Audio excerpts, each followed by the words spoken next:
Welcome, everyone, to the Salty Boys podcast. I am Pete, joined with James, as usual. We have a special guest today, Mr. Mitch Burrow. Hey, what's up, guys? Thanks for having me on. Thanks for being on the show. Yeah, well, I mean, I'm in quarantine right now, so there's not a lot of other stuff for me to be doing. You guys are the only people that have asked so far, so that's surprising. That's surprising, considering you have so many specials coming out right now. I mean, look, if there had been any other options, I probably would have chose that. Oh yeah, absolutely. we're the last fucking chance. Right here. I honestly would have chosen anything else too. So. Oh, totally. So how you holding up in this as the Rona is sweeping across the country? I'm actually doing okay. I have 3 roommates in Los Angeles that are all comedians as well, so it makes it a little bit more enjoyable at times. I'm not going crazy just sitting in a room by myself. Oh, absolutely. Yeah, we actually, I professional stand-up comedian is what is on my LinkedIn bio, but I also work at the Comedy Store. And so me and my roommate work at the Comedy Store. We've actually started making sketches about being door guys at the Comedy Store. Then we turned it into a fake documentary about the movie that we made about being door guys. And then we were like, dude, let's just make that movie. So now we're making a movie about being door guys at the Comedy Store. And we started posting this on our Instagram, and it's actually gotten way more views and become way more popular than I ever thought it was going to. It's always stuff like that, right? It's always the things that you're like, nobody's going to watch that, and that's what blows up. Well, so the first episode, we really blew our load early. We were just, so these were the initial sketches where it was like, one of the most important jobs at the Comedy Store is checking everybody's IDs. So we have our friend come in with a POV camera, and we check the ID. We sit them down on the couch, and we're like, enjoy the show. And then they turn to the TV, and we turn on Chris D'Elia's special. Because D'Elia is always at the store, so, he's aware of who we are. We tagged D'Elia in the Twitter. He retweeted it, and it got over 125,000 views. And we were like, oh fuck. Okay, shit. So then we just kept making them, and nobody else ever retweeted us. So the Comedy Store would retweet us a lot. So we had some that got up to like 20,000 and 30,000 views and stuff like that. But we never hit that 100,000 mark. It was just like it's like a heroin addiction. We've just been chasing. I just need that rise, man. I just need that high. And we're not getting it. But a lot of people have commented. And I'm telling you, the train that this is, I don't even know how to describe it, but they started off as such simple sketches, and now it's gone into, we are making a movie that we put out 2 minutes at a time. Oh, that is awesome. So I heard about you from that Vet TV special that you did. Right. And that's what kind of got this whole ball rolling with us getting in contact with you and everything. How did that start? It was the guy who ended up producing it. So it was called Mandatory Fun on Vet TV. The guy T.D. Cunningham. He was the one who wanted to start it. He actually was working at a comedy club in San Diego that I was performing at. And he's a gunnery sergeant in the Marine Corps who was like getting into comedy towards the end of his career there. And he sees me perform, and he's like, oh, that's what I want to do. I want to have veterans doing stand-up comedy and pitch it to Vet TV. So they went back and forth, and his main thing was like, I just want to have Mitch kind of be like one of the main guys in it. And so they picked 6 of us to do it, and I think it came out pretty good. Oh, it came out great. Yeah, it came out great. I think the second I saw that, I started blowing up my YouTube, looking up different clips of you and stuff like that to send out to my friends. But like, dude, you heard this guy? It's freaking funny as shit. Well, I appreciate that, man. Yeah, I don't try to focus all my humor on being a veteran or anything like that. Most of my stuff just comes from my life. Absolutely.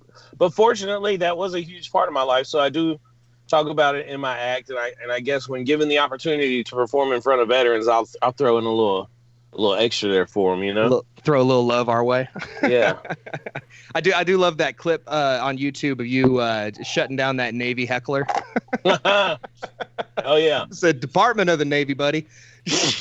Yeah, the men's department. You know, it's just funny. Like, that's the hackiest thing I could ever say. Oh yeah, I mean, but it's like, how many times have we heard shit like that throughout our time in service? You know? Yeah, and you know what? Like a regular person seeing that, that's not gonna click. Like my mom and stepdad, who are retired Navy, they'd be like, you know, whatever. We hear that a million times.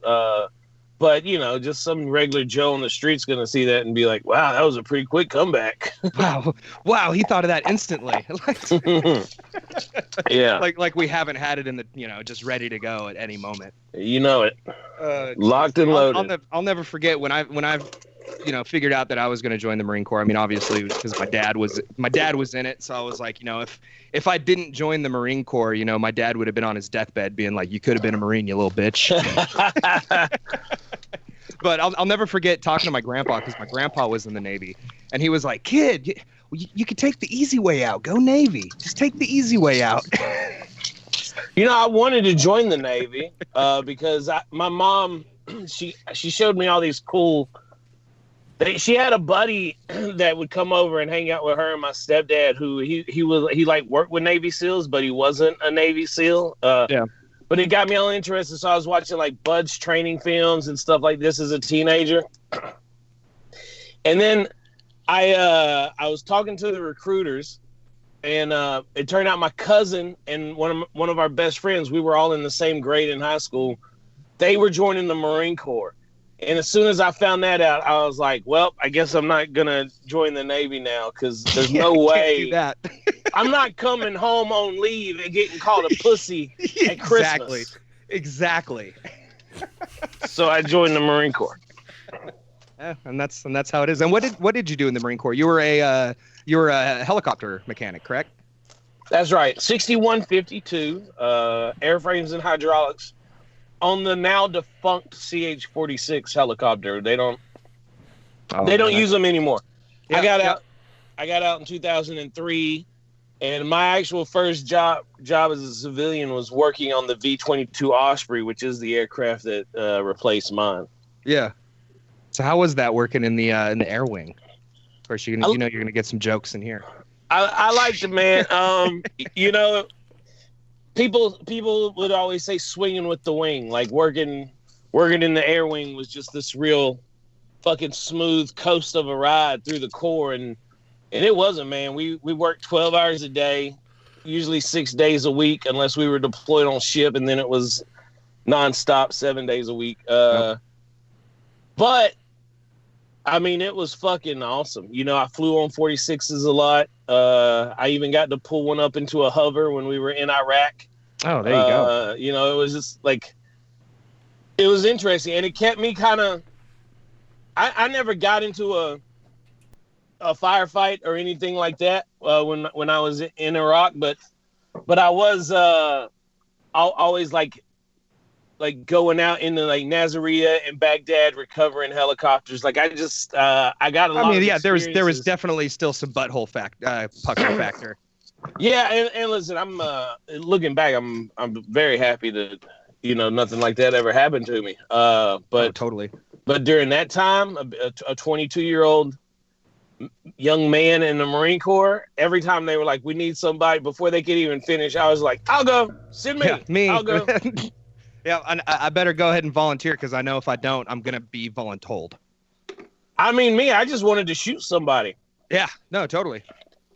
But that's what I signed up for, right? Yeah, you know. But like I said, now being 39 years old, I'm like, oh boy, I sure am glad that never happened. But back then, it was a different feeling. Yeah, well, I mean, that's what the Marine Corps raises, right? Is just straight killers. That's what the Marine Corps is for. That's what it is. I was an amphibious assault vehicle guy, so those ship-to-shore tanks. Oh, I love those things. I used to go down into the smoke pit on the LHDs, and Just look at those and be like, man, my recruiter never told me this was an option. And I was laughing to Pete the other day, we were talking about it, and I was like, dude, literally, Amtracker, like an operator, that's where you go if you fail your MOS school. What? Yeah, man. That was some of the people that I served with, great people. I mean, hearts of gold. But, I mean, not all there when it came to the intelligence. Just boxes of rocks, huh? Just fucking boxes of rocks. But, I mean, then that's what it takes to be like, hey, man, you're going to take this 26-ton vehicle and you're going to jump it off this perfectly good ship and go ahead and have fun. It floats. You got bilge pumps pumping out water. It's all good. I mean, they would. I would have jumped on that in an instant. They were a blast, man. That was some of my fondest memories are sitting in the back of or sitting in the driver's station rather of a track, or the turret, and being like, all right, here we go, countdown to freaking driving off this ship and getting that like, talk about a rush. Now what where were you stationed out of? I was out in 29 Palms, God's country. Fuck yeah. That. Yeah, God's country, man. I never had to go to that, but a lot of my friends did for this fucking war training stuff that they would do out there. Yeah, for the CACs and the Vipers. I don't know. It was probably like the CACs when you were in. Yeah, they would go do CACs and they would just always come back and talk about what a shithole that place was. What a fucking terrible place it was. Yeah, so they have in front of the 29 Palms like area or whatever, main side. They have these two big lakes, and it's basically they're like wastewater treatment. It's where everybody's shit goes. Yeah. And we call it Lake Bandini, and it fucking reeks. Makes the whole base just smell like absolute shit. And I was told, I don't know how truthful this is, but I was told that California imposes a tax or a fine on 29 Palms every fucking year because they're supposed to move it, but the cost of moving it kind of outweighs the how much they're going to be charging them. Really? So they just kind of let it lie. But I can't. I could still close my eyes and just picture 29 Palms, and I can smell that fucking just shit air.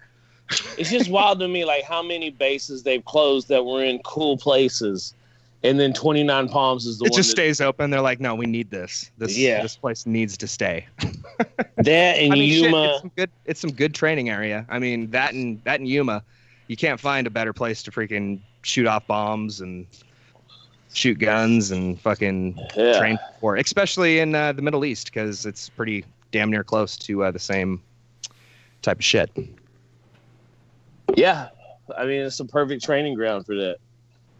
I was stationed in Okinawa at Fatima for 3 of the 5 years that I was in. That first year was all basic training in school. Yeah. And then I went to Okinawa for 1 year, and I just kept asking them to stay. And that was the best duty station I could ever ask for. It was absolutely the best 3 years of my life. I got so much Asian pussy. It was just a real blast. Did you go on any Muse or anything like that, or was it just that Iraq deployment? No, I was on the 31st Mu. 31st, dude. We did 5 months of workups for the 31st. Yeah. And at that 6th month, what was it? Bravo Company for tracks ended up going on that Mu, and they gave us the Afghanistan deployment. I ended up going to Afghanistan instead.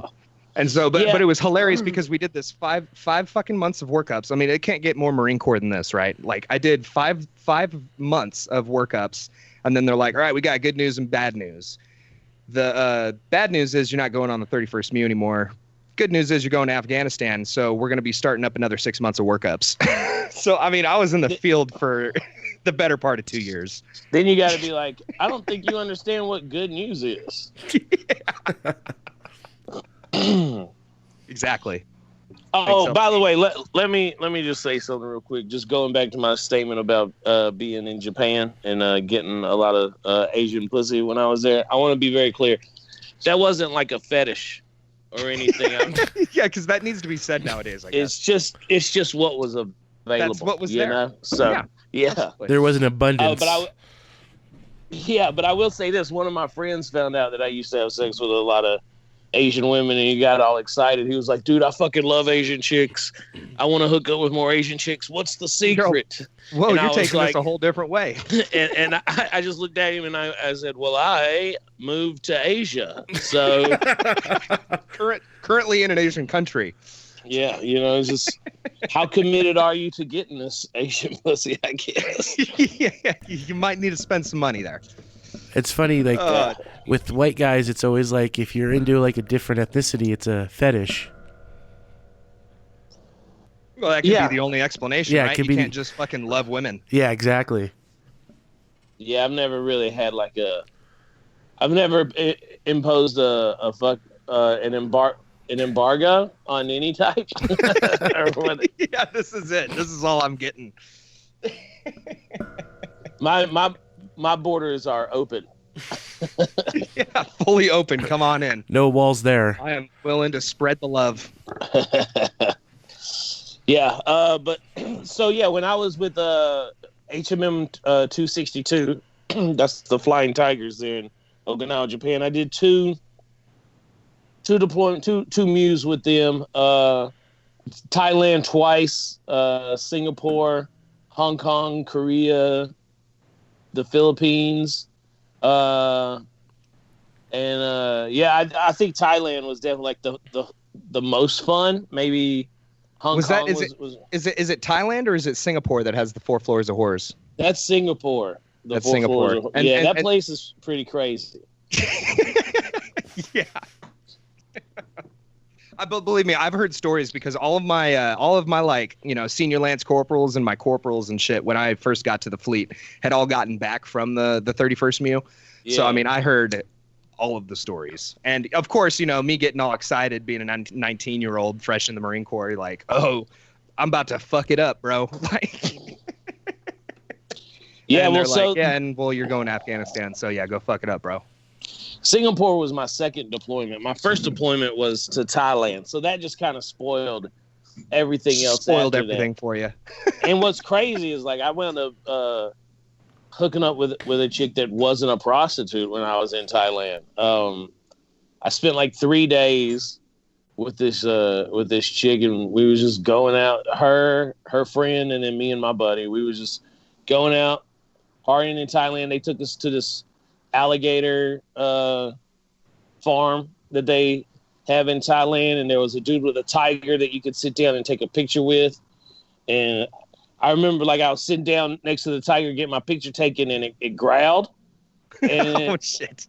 And then the guy just started hitting it in the head with a stick, and I was like, yo man, maybe don't make him any angrier right now. Yeah, you're gonna piss him off, dude. He's gonna eat all of us. And then I went away and I walked back a little later, and he's sitting there. The tiger's got his head in the guy's lap, and the guy's petting him and talking to him in Thailand or Thai, whatever. And then the guy goes, yeah, he's just apologizing to him.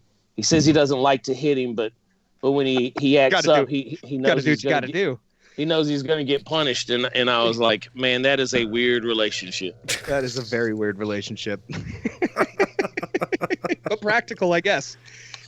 But that girl, she was like spending money hanging out with me, and she was from Phuket. So then when our last day of liberty hits and we're going back to the pier to go back on ship, she's, she walked us out there, we're hugging and everything, and then she starts crying, and I was like, what's wrong? And her friend just kind of interrupted and goes, it's okay, she's just very sad that you're leaving. We've spent a lot of money hanging out with you guys, and now we're gonna have to go have sex with guys for money so we can go back home. And I was just like, okay, I see you later. Glad you had a good time. Yeah. Here's how crazy the world is, though. So she was from Phuket, right? So that Phuket is what. So this was 2001, I think, maybe 2000. So that's 30 or 2010 years. I don't know. It was a long time ago. 20 years ago. That fucking what do you call the big tidal waves that come in? A monsoon? Tsunami. Tsunami, yeah. So that Phuket is where that tsunami hit and killed like tens of thousands of people there in Thailand. And I always wonder. I'm always like, was she there? You know, yeah. Did she make it? I lost contact with her. There. Yeah. At some point, but I mean, she was cool, man. And I'm always like, I wonder. I always mention her on podcasts. You never know which one she listens to. Yeah, maybe if you're out there, hit me up. Her name was Pooh. So Pooh, if you Pooh from Phuket, if you're out there. Pooh from Phuket, that's right. Send us a message. I had so many beautiful women that I could have spent the rest of my life with when I was over there. I really fucked up. Dude. I came back to these American women and God, spoiled. Damn. You came back spoiled. I'm telling you, dude. I had one. Go ahead. I was just gonna say I had this one chick in Japan when I lived there. She was the daughter of a millionaire like makeup mogul, and she would like take me out to the clubs. And before we get to the clubs, she'd be like, "Michi-san, I want my friends to think that you're a good guy. So take this $100, and while we're in the club tonight, just buy me drinks with it." And then I'd buy no more. I'd buy us drinks with that money, and then, you know, once I'd spend $100, I'd go up to her and be like, "Hey, how good of a guy do you want me to look?" Yeah, because I might need another $100. Because I'm out of money. Because I'm tapped. The fuck out.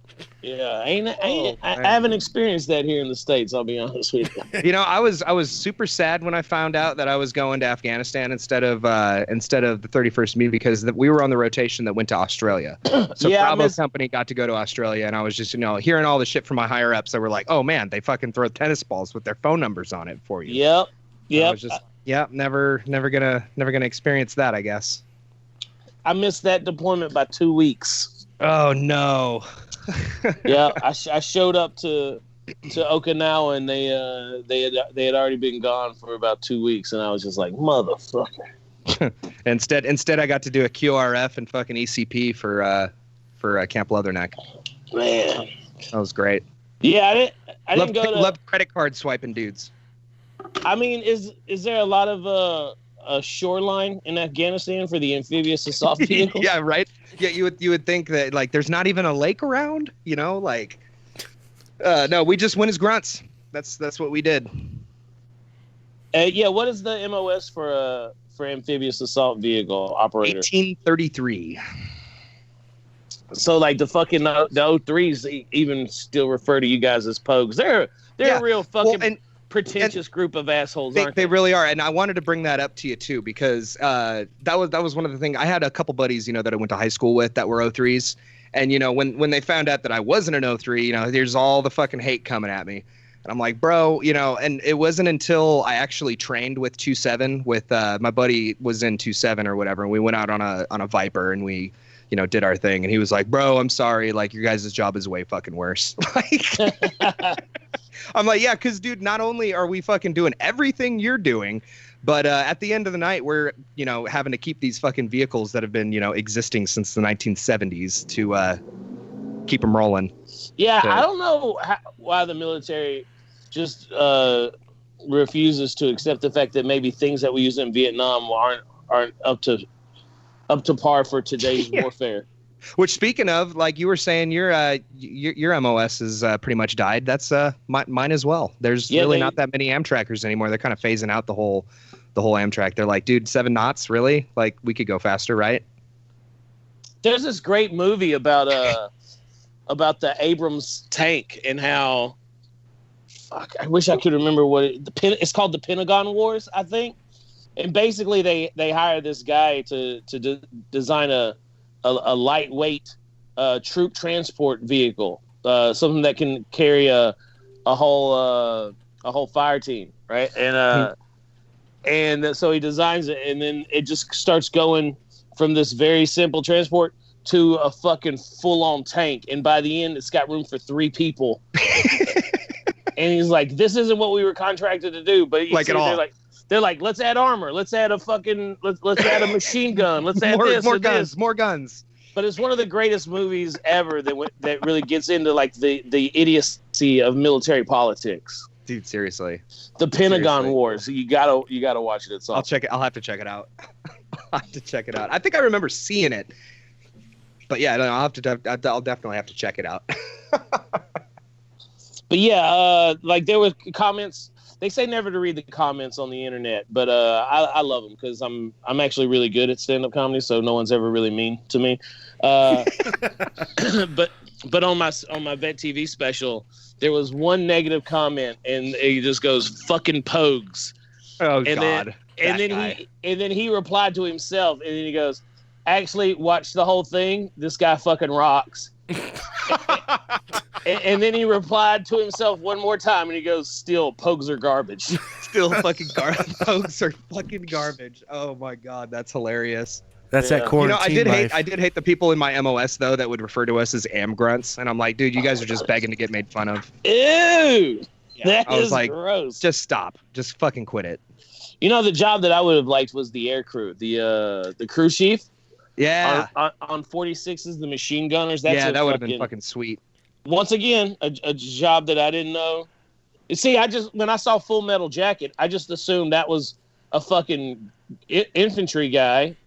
A grunt that they were like, we're going to put you on a helicopter. I didn't realize. You're just a grunt on a helicopter, yeah. I didn't realize that was a specific MOS. I figured they just took the guy who was best at shooting the 50 cal machine gun and threw him on a helicopter. Yeah, you're the one. You're the guy. You're the specialist. But I did get I fired a 50 cal when we were in Iraq flying around in the 46 because I was buddies with those guys. And we were just out over open desert, and they were like, go ahead, shoot at those fucking tanks that are broke down out there. And I'm just fucking da-da-da-da-da-da-da, da-da-da-da-da-da, and then over the headset I just hear ceasefire, and I do it, and they're like, yeah, we got some people down there. And I'm like, are you sure you want me to stop? Are you sure you want me to stop?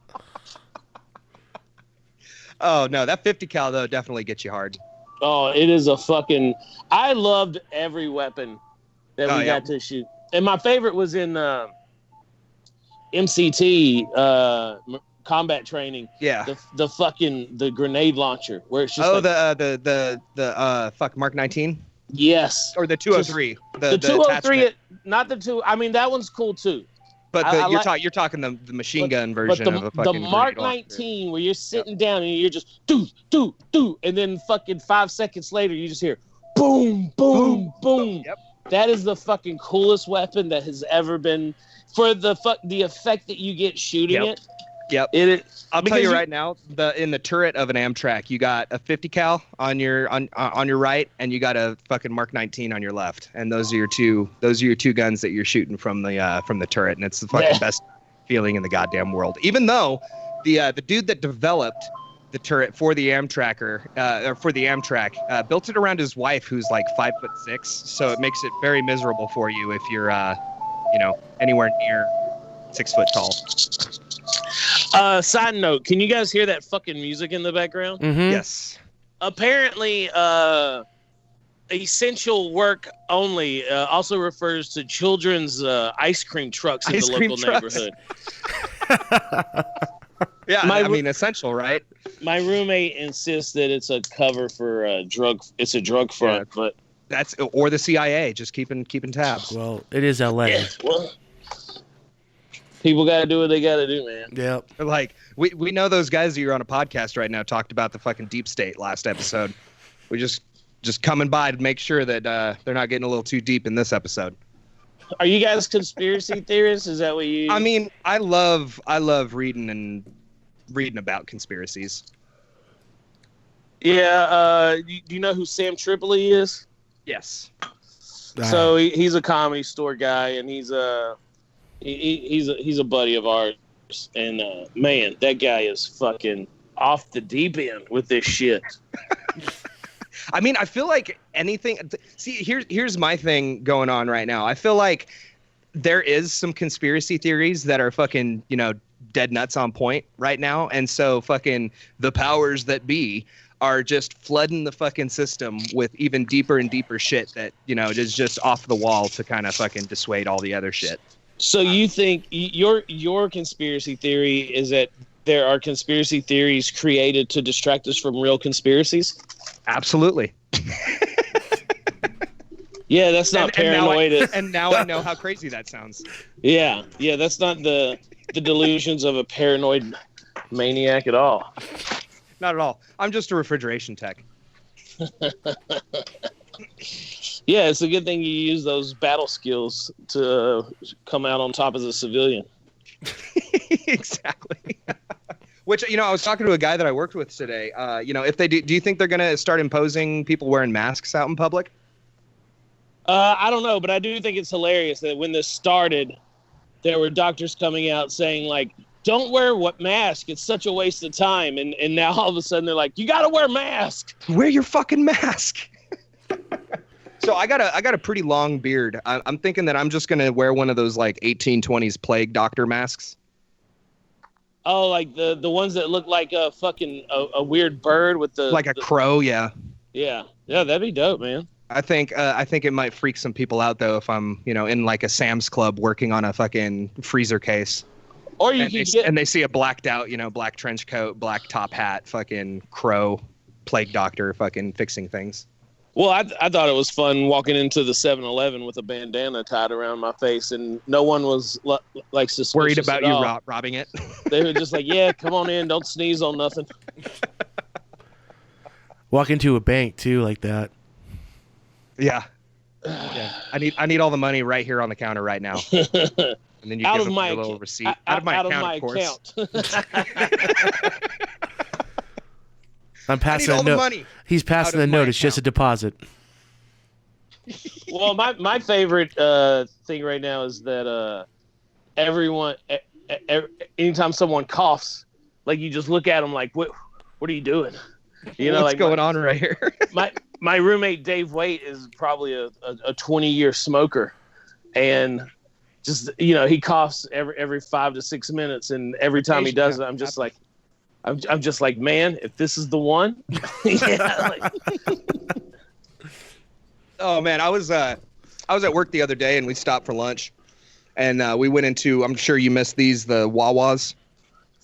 I don't know that I had Wawas. Do they have Wawa?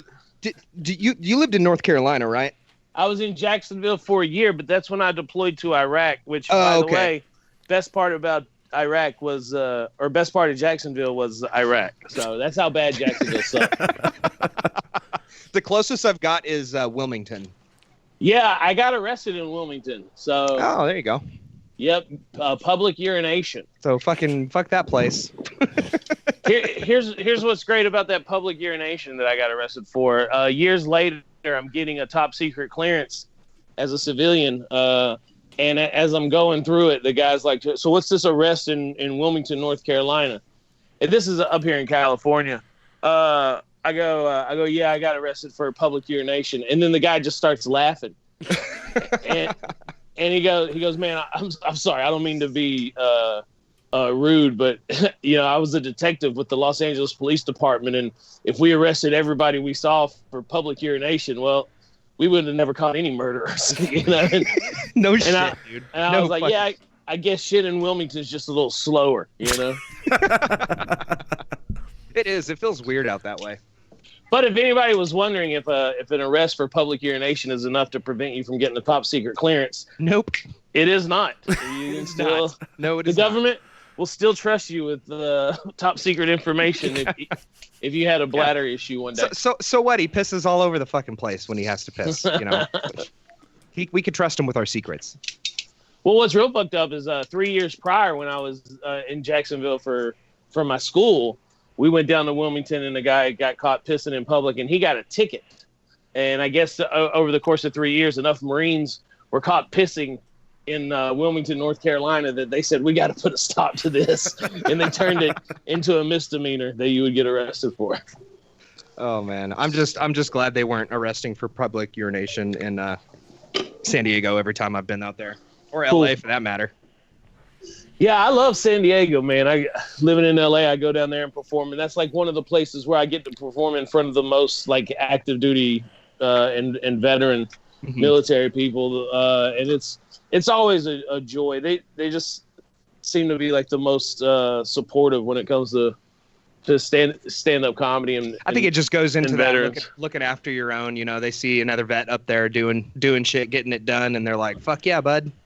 Yeah, occasionally I'll get the messages from people talking about, "Hey man, I'm a veteran and I'm thinking about doing stand up comedy too. Do you have any suggestions?" And I'm just like, "Yeah, man, just don't do it. Just don't do it. Stand up comedy sucks, dude. Like, I wish I would have just like, I had a great job working at Boeing. I should have just done that and like taken up like fishing or something, you know, just had like a fun hobby. But instead I was like, I'm going to go do stand up comedy at night. And like an idiot. It just fucking took over my life. What got you into comedy? Like when were you like, this is what I'm going to do? Well, it was like 2007, I think. And at that time, just for like years, I had been listening to a lot of stand-up comedy on XM satellite radio. Mm-hmm. And then I really got into like Opie and Anthony, who were a morning radio show. And, you know, I was working with civilians and active duty military members at Edwards Air Force Base on that V-22 Osprey. And I was just telling them stories about being in the Marine Corps and going to Thailand and shit mm-hmm. like that. And they would always be laughing. And one day I was just like, man, if I can make people laugh like this, I should just try and do it on stage. So I signed up for an open mic, fucking did great the very first time. Bombed a lot after that, but that one time, that first time, that was just enough to keep you hooked in it. Yeah, and the thing was, like, just listening to comedy so much, I figured out that formula for it. So I was able to take my stories or whatever and just cut them down into like a joke format. Absolutely. And it worked. Yeah. I wish it didn't. You wish I would have bombed that first one. Yeah, man. And then I could have just been like, well, I tried. Well, I tried. And then I'd still be making over $100,000 a year at Boeing. At Boeing, yeah, no shit. But instead, I'm a 39-year-old man with 3 roommates. Hey, you got to do what you got to do, man. Pete, what was that instructor at the media school that we went to? Bob Carson. Mm-hmm. He wrote for Opie and Anthony, right? Yeah, he did stingers and stuff for him. Yeah. That was the guy that taught us how to work audition. Yeah, that was my favorite. Morning show ever. Well, that, and then in the Norfolk area there, when I was younger and spending my summers with my mom and stepdad, they had one called Tommy and Rumble, and that was an awesome radio show. Do they still have that out here? I feel like I've heard that. I don't think Tommy and Rumble is still on the air. No. But they had these great like morning bits where they would do like the Dickens cider commercial. It was about an apple cider, but it was always like, my wife can't get enough Dickens cider. And I was like, I can't believe they're saying this on the radio. They're saying that on air. Yeah. Oh man. So this happened kind of close to you. Were you around, or did you see when that dude tried to run the train into the U.S. Mercy, the hospital ship? No, I saw the headline for it, and I was just like, God, what an idiot, dude. Honestly, it happened on the 1st, so I was like, this is fake for pretty much all day. Yeah, I mean, I think everyone pretty much decided that we weren't gonna. Like, that's a little over the top, right? For April Fools. I feel like everyone came together this year and was like, you know what? We're not gonna do that this year. We're not gonna. Fuck that. We can't handle it. Yeah, because the one that would have came out was that okay, they lift the quarantine, everyone can go outside. Oh no, shit, like, go on. Yeah, we can't risk that. And suddenly half of America. There'd be riots in the streets. Oh, Jesus. Just one guy was like, it was a prank. I didn't mean it. It was a prank. Well, it wasn't a prank for this guy that derailed a fucking train. What was his goal? Like, what was he trying to... He said that it was basically one of those conspiracy theory nuts that freaking was like, there's deeper shit going on, and this is my moment to shine. You know, he was quoted saying that you only get this one chance. The whole world is watching. I have to do it. Wow. It's just like, yeah, so just fucking go ahead and derail your train into a U.S. Navy ship. Just the fucking... there's only like 2 of them, right? the beat from "Lose It" from the 8 Mile soundtrack starts playing in the background. Doom, doom, doom, doom. He's like, if you only get one chance, one to opportunity blow up a naval ship, are you going to take it? Or just let it slip, man. We got to go. Hey, he did it, man. Yeah, well, he fell short. Fortunately, I mean, that would have fucking been terrible if he did end up hitting it. Excuse me. I just want to know how far did he think the train was going to go once it came off the tracks? Once it came off the way that it moved. I mean, the wheels on trains don't get a lot of traction on soil. He was hoping that his buddy greased the rest of the way. Also, it's a train, not a boat. Like, it's not gonna.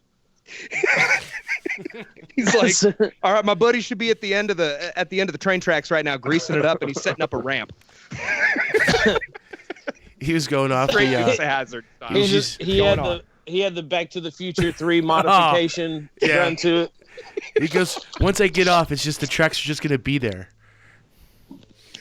Oh man, wild, fucking wild. Yeah. Have you been getting into this whole Tiger King thing on Netflix? That's what everybody's talking about right now. Yeah, man. I spent 2 days binge watching that, and then as soon as they mentioned the presidential race that he did, I was like, oh shit, that's where I remember this guy from. That was my write-in candidate. I totally forgot about that. You voted for Joe Exotic, huh? Well, who else was I going to vote for? The lesser of two evils? Yeah, like everybody did. Nah, man. I believe in voting with your heart. Well, you and Pete could talk about fucking Joe Exotic. I still haven't watched it yet. I'm one of those. Yeah, but Tiger's in the White House. Come on now. That would be amazing. I mean, the thing is, ever since Making a Murderer came out, I just realized, like, you can't trust a documentary. Because, by the way, that guy totally killed that woman in Making a Murderer. He is a murderer. Oh yeah. Okay. Yeah. He wasn't framed. If he was framed, it was because they knew he did it. Okay. So this whole thing with Joe Exotic, they make this Carole Baskin woman look like she murdered her husband. But they hinted on it a little bit. This dude was flying down to Costa Rica a lot without like submitting flight plans and stuff. But one of the things that they left out was the people that he was going down to Costa Rica to meet were crime bosses. Oh, exactly. Like he wasn't going down there. So yeah, I think that dude disappeared. I don't think it was her. I think that dude fucking got in a plane and either crashed the plane or the people that he was going to meet with were like, they weren't the best people. Let's just say that. No. And and he kept saying he had a plan, so he already had a plan in place of what he was doing, and that could have been to disappear. But yeah, Carole Baskin killed her husband. Yeah, Carole fucking Baskin. I will say this: that second, technically that guy was her second husband. I forgot that she was married when she was 16 or whatever. Also, what a weird way to start a relationship. He pulls up to her and she's like, go away. And he's like, hey, if you don't trust me, if you think I'm going to rape you or something, you can just hold this gun on me the whole time. And she's like, and then I did. And we drove around all night talking to each other. Like, that was romantic. And then moved into a motel together. I mean, dude, imagine being a fucking multimillionaire and just being like, that's how you're like interacting with people, you know? Yeah. You just feel like being crazy is acceptable when you're a multimillionaire. But that next husband that she had, that dude, that's the bravest man in the world. I'll tell you that right now. You're going to marry somebody who's being accused of possibly killing her previous husband? Like, and man, that's balls. And feed him to tigers. That's some good pussy, man. Yeah. No kidding. Well, she's crazy, so it's got to be good. Well, that wedding photo where she's standing over him and he's on his knees on a leash. I'm just like, this dude, he's a fucking cuck, man. Oh, yeah. 100%. Yep. He likes to watch her get fucked by those tigers. That's a weird relationship. You got the cucks and the simps nowadays, dude. They're just taking over. What's a simp? I've heard this term. From what I believe, it's the same fucking thing. It's basically the same fucking thing. Oh, all right. Just a kind of a the beta male kind of slang to it. That's always been a weird one for me. I used to fuck this chick who was married, and it was cool until I met the husband, and he was like, "Yeah, man, I like it. It's fun for me to know super that into it. Oh, that she's out there getting fucked myself." And I was just like, I liked it better when I could just pretend like she was cheating on you, you know? Yeah, and you just had no idea. Yeah, it just lost the spark. When I met him, he was like, "I know what you." He goes. The first time we met, he was like, "I know what you're thinking. Is he really into this? Is he really okay with it, or is he going to shoot me in the parking lot later tonight?" And I just go, I was not thinking that until you just brought it up. Why would you say that? Dude, so I had one of the sergeant that I lived with when I first got married when I was in the Corps. Him and his wife were fucking swingers like that. He liked to watch, and I didn't know this before I started living with him. And I'll tell you that the night that it was fucking told to me, "Hey, will you fuck my wife while I watch?" really, really kind of stirred shit up in the house.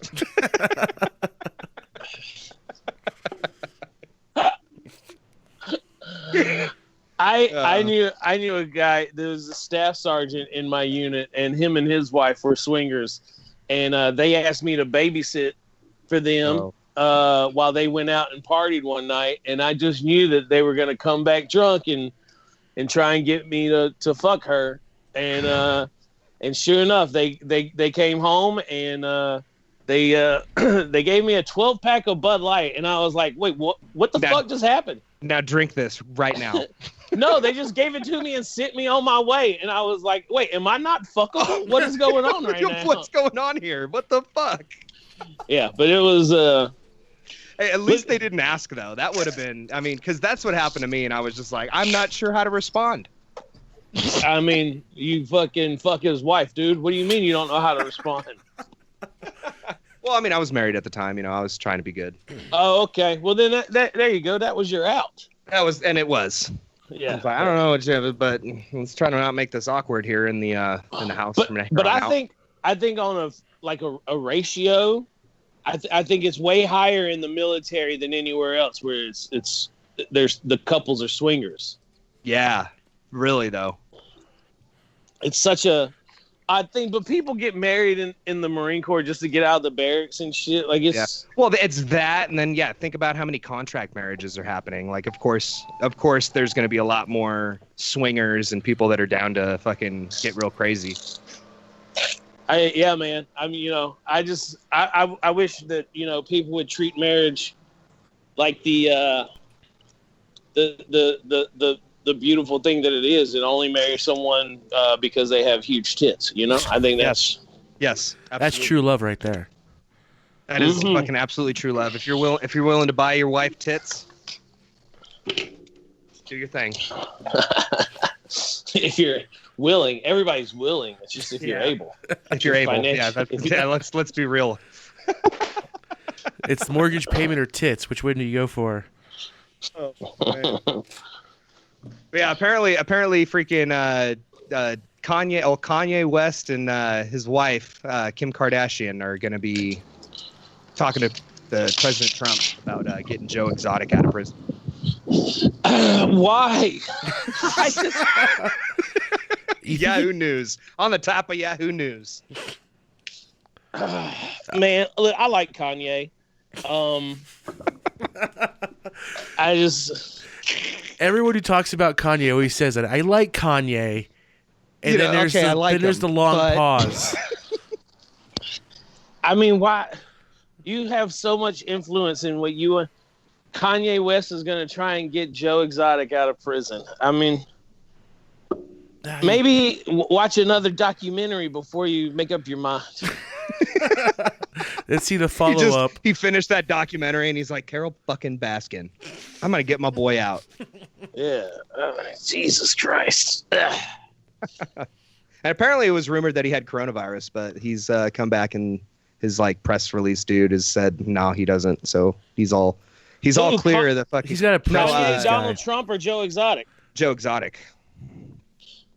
Joe Exotic had coronavirus. That's what they were saying, but man, we almost lost a real one. Yeah. Yeah. Dude, he had so many other husbands. I did some more research. Apparently his first husband died of HIV complications, and then that's when he went crazy. Oh. Yeah, so his first husband, he was in the hospital, and they had bought a farm, and with Joe's brother had passed away, and so his parents gave him money to buy a farm. And they had some animals on it, but it wasn't to the point with like the tigers and stuff. But he turned it into a zoo in memory of his brother.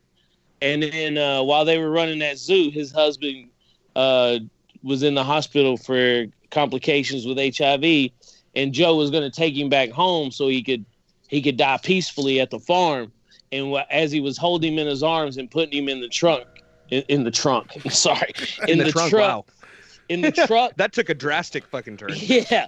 When he was putting him in the truck, his husband breathed his last breath, and Joe just screamed, "Wow!" wildly. And then everyone said that was the moment that broke him. That's when he started bleaching his mullet and getting the piercings. Going all crazy. He started putting the piercings in his dick. Then he got married to another guy, and that guy is now in jail for murder. And then he met the two straight guys that he got hopped up on meth. And that who knew that just a little bit of meth would turn you gay? I mean, I have a podcast, and my podcast host, she caught me off guard. She was like, "Mitch, how much money would it take for you to be gay?" And I was like, "This is the hackiest thing I've ever heard. We're better than this." And she goes, "Oh, I was just wondering because, in the Tiger King documentary, those guys were straight." And I was like, "Oh, I thought you was talking about money. I didn't realize you were talking about tigers. One tiger. One tiger. That's all it takes. It would take one tiger. Hell suck yeah. a dick for a tiger. It's Absolutely. amazing what people will do for tigers. Yeah. I mean, it's pretty. I mean, what I think is amazing is that every person involved in it is insane. Like, I don't know. I can't remember who to credit for this, but it was like it's crazy that the most normal person in that documentary was the guy that they based Tony Montana off of. I saw that. Yeah. It was a meme I saw. The drug dealer in Florida. Oh, my God, yeah. Yeah, he was the only one with rational thought. Yeah. Oh, man. I mean, and he was like, yeah, in the movie they have him showing up with all these suitcases full of money, and he was like, yep, that's exactly what it was like. That's right there. That nail in the coffin. But he apparently killed like a DEA agent. And so that was like the one part that I did actually see, because my lady was super into it. She was watching. She binged that shit in like fucking, I don't know how long it takes from the beginning of the very first episode to the last part of the very end. I think she watched it straight. I think it's 7 episodes, so that'd be about 7 hours. Yeah. So she watched it all in 7 hours, and I was coming and going, but that was one of the parts that I did see where they found the DEA agent on his property or something like that. He talks about it too, cutting him up with the circular saw. Like, yeah, and you're like, that's fucking some movie shit right there. Yeah. But it's like, okay, so who does this guy have information on that they were like, okay, we could put this guy away for killing our brother, the DEA agent, and then chopping his body up in a very gruesome manner, or we can use him as an informant. Yeah, that's how you get him. Someone was like, yeah, we should use him as an informant for the worst people. It's like, what? There's worse people? Yeah. There's worse people than this guy? He only served 12 years. He only served 12 years. No shit. 12 years? Yeah, that's all he got for his role in anything. And still has a private zoo. Alphabet Boy. All right. Wow. Yeah, so the trick to just surviving in this world is just to have dirt on worse people. Yeah. Yeah. No, and then you're good to go. Oh man. Well, hey guys, this has been a lot of fun. I got just a couple minutes left before I got to get inside to my roommates. Oh, absolutely, man. Well, it's been a pleasure having you, dude. I have chores to do. They're always like, you got to clean your dishes and stuff like that. So, I go. God damn it, being an adult, shit. Well, do you have anything it's not that my favorite, that's for sure. Do you have anything you want to plug and let us know about how people can find you and everything? Yeah, some of our viewers can go out and find you. Yeah, let me throw out a couple things there. So, all social media, you can find me just by searching Mitch Burrow. That's Burrow. Instagram, I got me and my roommates, we started this series of door guy videos that I mentioned earlier. So check those out. And then on YouTube, you can look up Mitch and the Bitch. That's my podcast with Irina Skaya. I'm Mitch. She's the bitch. And then, just Venmo me, Mitch_Burrow. Send me some money, y'all. What up? give me that dough. Give me that dough. Yeah. All right, buddy. Well, it's been a pleasure. Hey, thanks for having me, guys. Absolutely. All right. Bye. Well, me and James would like to thank Mitch Burrow for being on the podcast. It was a lot of fun, and yeah, that was freaking sweet talking to him. Yeah, hopefully we can have him back. Getting to know who he was, and definitely check out all of his videos that he has up. And if you have Vet TV, check out that special that I found him on. If not, the Door Guys shit is hilarious. It's on his Instagram, I've seen. So for Pete and James, this is the Salty Boy Podcast. Have a good one. See you next time.